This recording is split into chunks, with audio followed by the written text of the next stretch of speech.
En agosto del año 1812, los fuegos de la Revolución de Mayo de 1810 eran apenas tibias brasas.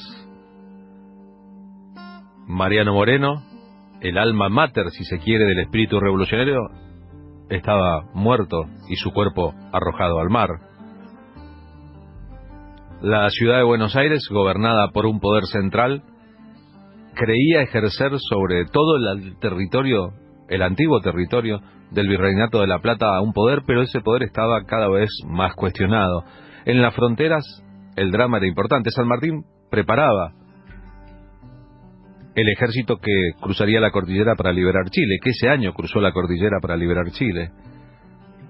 El frente norte, el que vinculaba el actual territorio argentino con el Alto Perú, con Bolivia y Perú, estaba en franquísimos problemas por el avance de los realistas de la contrarrevolución.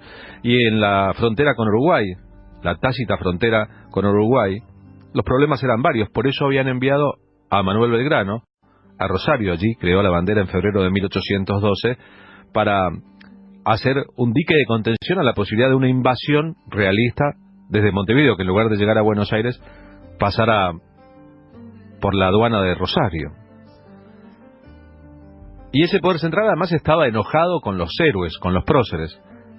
A San Martín lo creían un desobediente. Mucho tiempo después le reprocharían en estos términos haberse robado un ejército para ir a liberar Chile y Perú.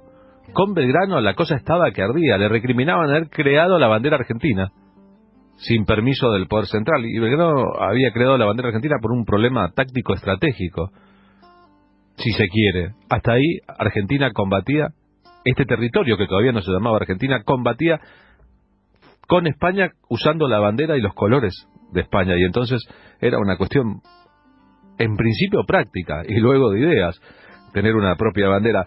Tan enojados estaban con Belgrano que lo sacaron de la escena del río Paraná y lo mandaron al frente norte, que ascendiese en los territorios y fuese a defender lo que por entonces parecería indefendible.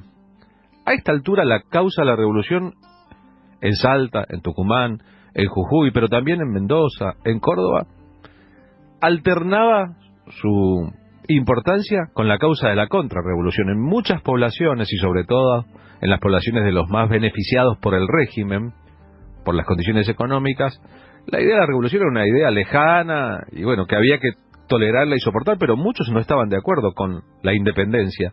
Como se verá, esa grieta en la Argentina ha continuado a pesar del transcurso de los siglos. El asunto, entonces, es que la causa de la revolución estaba ampliamente cuestionada, desde adentro de los territorios y también por el fuerte avance hacia el sur, desde Lima, Potosí, etcétera, del ejército español que venía, el ejército realista, con ánimos de venganza.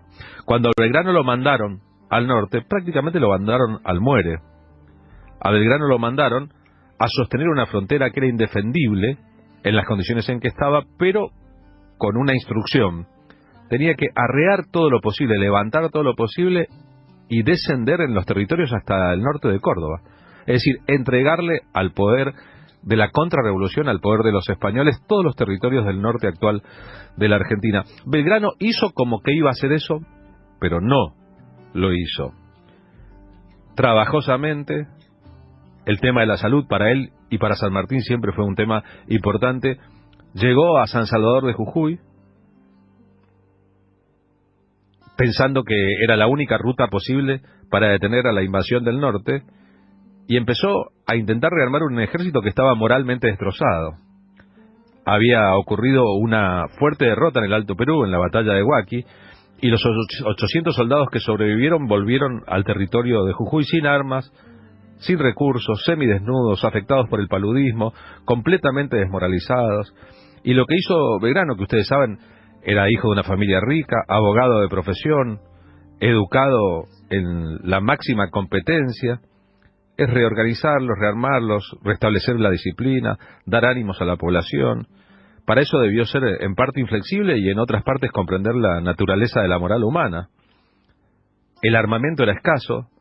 Recién a fines de julio de 1812 recibió las armas necesarias. Con ese ejército abordaría más adelante en la historia la batalla que salvó la liberación del territorio, la gigantesca batalla de Tucumán, en que ganó pese a todo lo posible, pero ahora estamos en la escena de Jujuy, que es antes de eso. El 25 de mayo, Belgrano, para que la tropa tenga características morales diferentes a la derrota, hace bendecir la bandera argentina en la catedral de Jujuy. ¿Saben cómo se llamaba el clérigo que por primera vez en ese territorio bendijo una bandera? Se llamaba Juan Ignacio Gorriti. Estamos en Radio del Plata, sobre la calle Gorriti, en el centro de la capital federal. Y el uso de una bandera propia, el uso de los colores del cielo, todo eso, iba conformando un corpus con el que se formaría un ejército del norte totalmente diferente de aquel derrotado. El triunvirato que gobernaba en Buenos Aires, en la capital federal actual, lejísimo de aquellos territorios, tenía en el ministro Bernardino Rivadavia su figura principal. Y Rivadavia insistió, luego de que en mayo 27 de aquel año Belgrano fuera ascendido a general, en el imperio de las circunstancias que determinaban el retroceso hasta la ciudad de Córdoba. ¿Qué pasaba? El ejército español, con el brigadier Juan Pío Tristán al frente, avanzaba desde el Alto Perú con una dotación de 4.000 hombres. El triunvirato creía hay que retroceder todo lo posible en el territorio hasta Córdoba, para que le lleguen además refuerzos de otras regiones y desde ahí intentar detener el avance de la contrarrevolución. Y Belgrano hizo como que sí, pero no. Un día como hoy, el 23 de agosto de 1812, estaba en su apogeo lo que la historia llamaría el éxodo jujeño. La estrategia de Belgrano fue levantar San Salvador de Jujuy, es decir, mientras venían los 4.000 soldados del norte, en lugar de plantar batalla ahí, bajar hacia el sur, hacia el territorio de Tucumán y de Salta, y concretar una operación por la cual los españoles encontrarían arrasada la tierra. No encontrarían allí ni lugares donde descansar, ni comida con que alimentarse, ni socios políticos, ni caballos que montar, etcétera. No encontrarían nada, pero había que convencer a los 3.500 habitantes de la ciudad de San Salvador de Jujuy respecto al valor de irse. Finalmente se fueron 1.500 de los 3.500 que habitaban. El pueblo jujeño, al igual que el resto del antiguo virreinato del Río de la Plata, estaba muy dividido entre los que apoyaban a los patriotas partidarios de la Revolución de Mayo y los que se mantenían leales a la continuidad del sistema anterior. Fíjense que de 3.500, 1.500 se fueron y 2.000 permanecieron, es decir, 2.000 desobedecieron las órdenes de Belgrano que respondían a una estrategia. Vamos a retroceder un poquito, pero no todo lo que quiere el poder central en el territorio, para plantarnos ahí y dar batallas. Podría decirse que la actitud de aquellos integrantes de la población original de San Salvador de Jujuy, aquellos 1.500 que se fueron con Belgrano, y muchos de los cuales terminaron vistiendo los uniformes de la patria y combatiendo en las batallas mayores, las de Salta y Tucumán, ayudaron a salvar la causa de la revolución. Es decir, fueron centrales para la conformación de esto que hoy llamamos la Argentina. Curiosamente, el presidente Mauricio Macri estuvo el fin de semana pasado en esos territorios, en Jujuy. Y digo curiosamente porque en lugar de celebrar, como suele hacerse, las bondades del ejército argentino de liberación de las colonias, en lugar de hablar del éxodo jujeño, ¿sabrá algo del éxodo jujeño el presidente Macri? Sus asesores estarán al tanto, etcétera. Eligió una forma absolutamente rara de dirigirse al pueblo jujeño. En principio, estaba celebrando un acuerdo por el cual, con el visto bueno de Estados Unidos, el ejército argentino ahora vigila las fronteras, lo que no tendría nada de malo, si no fuese porque es parte de una estrategia para empezar a involucrar en la posible represión interna al ejército creado con sueños de liberación por el general don José de San Martín. Pero además me parece que el presidente no alcanzó a comprender que Jujuy queda dentro de la Argentina, que Jujuy no es un territorio extranjero, que no es parte de Bolivia, ni de Perú, ni un país aparte, porque si no, no hubiese dicho los argentinos y los jujeños, como si fueran dos cosas distintas. Los argentinos tenemos muchísimas cosas para desarrollar, cosas que van a generar empleo de calidad para muchos argentinos en cada rincón del país, sin que tengan que resignarse a abandonar su lugar. Porque el sueño más lindo y completo es elegir con libertad dónde vivir, cómo vivir y a qué dedicarse. Y los argentinos y los jujeños tenemos con qué. Y los argentinos y los jujeños Y los argentinos y los jujeños tenemos con qué. La verdad, cada uno puede interpretar lo que quiera. Aquí habrá quien defienda, bueno, qué sé yo, y habrá quien piense dos veces. ¿Cómo va a decir un presidente los argentinos y los jujeños como si se tratara de dos especies diferentes? Jujuy es Argentina y Argentina es Jujuy. Y todos sabemos la situación política actual en la provincia de Jujuy, donde el gobernador Gerardo Morales mantiene como presa política desde el primer día de su mandato a Milagro Sala, desde el primer día de su mandato. Y en esto late aquella misma lógica de entonces. Hay quienes, en la grieta que divide desde siempre a una parte de la sociedad argentina, están a favor de las mejores ideas de la historia del continente, y hay quienes trabajan, montadas esas personas en la misma escena, contra lo mejor de la historia del continente. En el canal Encuentro, en un homenaje al éxodo jujeño, que se celebra hoy 23 de agosto, todos los años, en Jujuy y en la Argentina, se rememora aquella hazaña de un pueblo que se levantó, se fue, dejó todo lo propio para facilitar la estrategia que llevaría a dos triunfos piramidales en la causa de la revolución.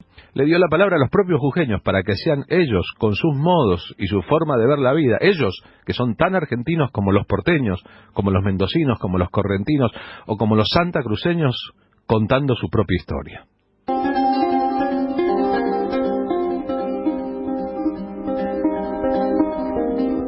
El 23 de agosto de 1812, la población de Jujuy abandonó su tierra.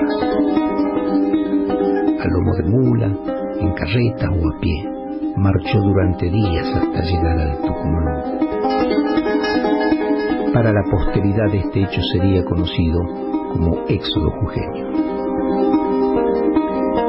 En el éxodo jujeño se logró parar la invasión que hacían en aquel momento lo que llamábamos nosotros los realistas, o sea, los españoles. Se han ido todos de Jujuy para dejarle al enemigo sin nada, digamos. Fueron capaces de renunciar a todo lo que tenían, dejar quemando todas sus cosechas, sus casas. Y se fueron con todo lo poco que podían llevar en la expedición hasta Tucumán. Dejar todo, por todo, pero con un objetivo común que era la independencia o la patria en este caso. Yo la patria la defendía como la tierra donde nací, a la que tengo que querer, a la que tengo que amar siempre y defenderla.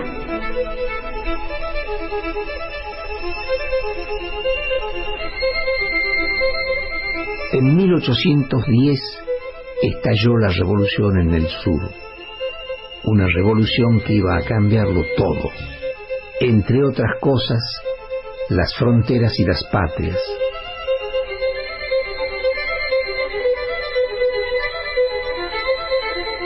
Todo un pueblo luchó para que se instaure en nuestra tierra una república libre como la que se venía gestando. Jujuy con este hecho escribió una de las páginas más gloriosas de la historia nacional.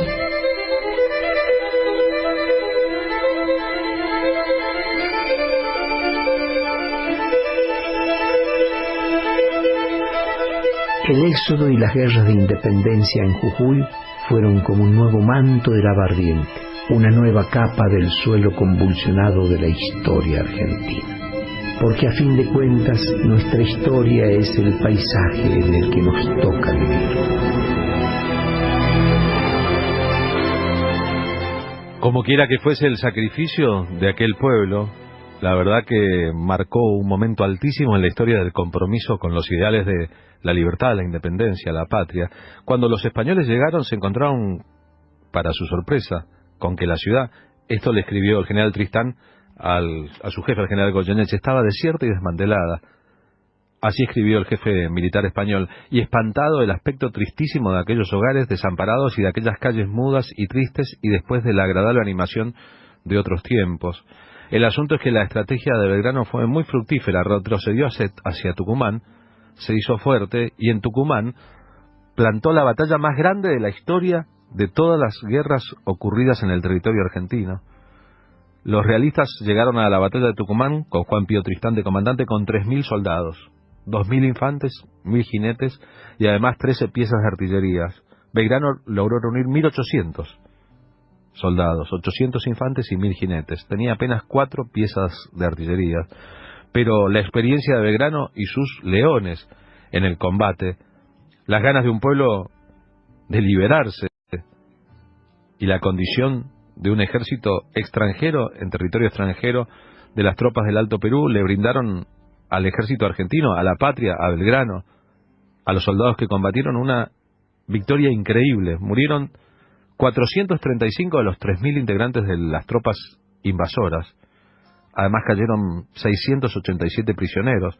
Le fueron capturadas 8 de las piezas de artillería y el ejército de Belgrano, el ejército argentino posterior, tuvo apenas 65 muertos y 187 heridos. Digo 65 porque del otro lado hubo 453 bajas. Fue una batalla enorme, extensa, que duró 2 días, en que la fortuna y también el honor del combate estuvieron totalmente a favor del ejército de la liberación nacional y no del ejército que planteaba que la colonia tenía que continuar. Eso fue otra historia, pero está muy pegada a la primera. El éxodo de Jujuy fue un día como hoy, el 23 de agosto. La batalla de Tucumán, un mes después, 24 y 25 de septiembre de 1812, en el actual territorio de San Miguel de Tucumán. Sería buenísimo que los dirigentes políticos argentinos, a la hora de horadar los territorios, estudien un poco la historia, porque así tendrían no solo ideas poderosas que incorporar a su vida, sino ideas que expresar en público sobre qué significa exactamente. Claro, no va a ser el lugar de Mauricio Macri en la historia, ya que en esa misma ciudad, en San Miguel de Tucumán, en 1816, casi que le perdió perdón al rey saliente de España por la independencia de 1816.